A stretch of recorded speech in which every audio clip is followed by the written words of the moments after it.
perspective. Every couple of years or so, I find myself going to the opticians. And I find it quite an enjoyable experience. You go and sit in a little room, and then they'll turn the lights off, and in the distance there is a chart.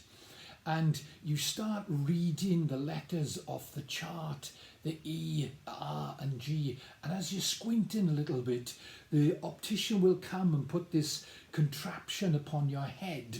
And from side to side, he adds different lenses.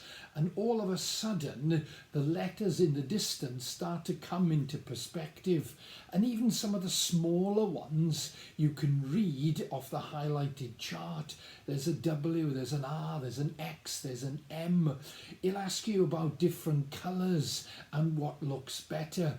And by the end of the test, what he's done is he's designed a pair of lenses to suit your vision and your perspective. Now, if I was to take off my glasses and put on a different set of glasses, they're quite clearly not suited for my eyes.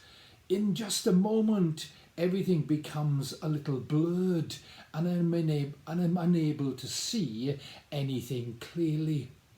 I wonder, how do you see life? What is your perspective upon things?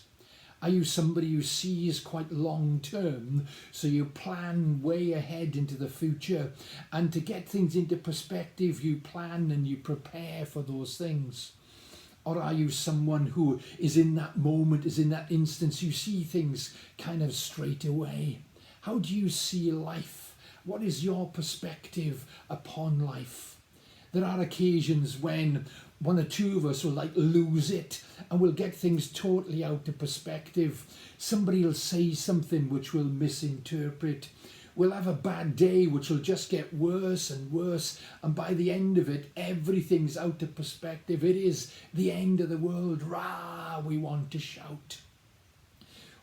On those occasions, we can go through thinking of feelings of inadequacy, thinking that negative things are buzzing round in our heads, and we can't really gain perspective on what's really going on. There's an Old Testament character, he's a prophet called Elijah. And in Elijah's day, he has a constant fight with a king in the land, a man called Ahab. And Ahab is married to a woman called Jezebel, and she's the real power behind the throne. She's quite an angry woman, you know, tattoos, jogging bottoms, shops in Morrison's, that kind of woman really. And every day she gets riled up because of what Ahab doesn't do. He's a useless man. And one particular day, Ahab comes home, and he explains to Jezebel that he's lost in a battle to Elijah. Oh, she loses it big style. Rah, rah, she shouts, she rants and she raves. Just you wait, she says, by this time tomorrow, that Elijah, I'm going to get him and I'm going to kill him. Elijah, for his part, becomes afraid. Who, after all, wants an angry woman chasing after you? And so he decides, thinking, well, oh, what am I going to do? What am I going to do? And he runs away. And he runs away and hides in a cave. And whilst he's sat in the cave mulling over things, he considers that his life is worthless. Things for him have just got out of control. He has no real perspective on things. And God meets him, and God says to him, go to the entrance of the cave. And as he stood by the entrance of a cave, there's a ferocious wind whipping across the land, but God is not in the wind.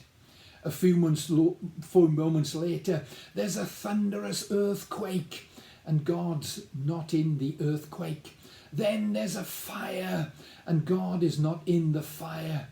And then there's a gentle whisper. And God speaks to him in the gentle whisper, Elijah, what are you doing here? And Elijah explains the situation, how perhaps he's got things out of perspective. I am the only one left. What am I going to do? And God says, back in the land, there are other people like you. There are people who care for you.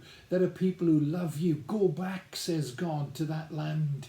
And what God does, he enables Elijah to get things into perspective. We can sometimes misinterpret what people say. We can sometimes misinterpret their actions. We can sometimes get things totally and utterly out of perspective.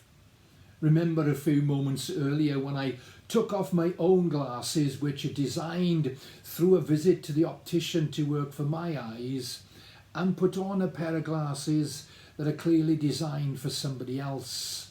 My vision is blurred. My perspective is not clear. We need to get things into perspective. Whether we're thinking or feeling or whatever's going on in our lives, we need just to understand there are people who love us, people who care for us, people who want what's best for us. I hope that you get things into perspective today.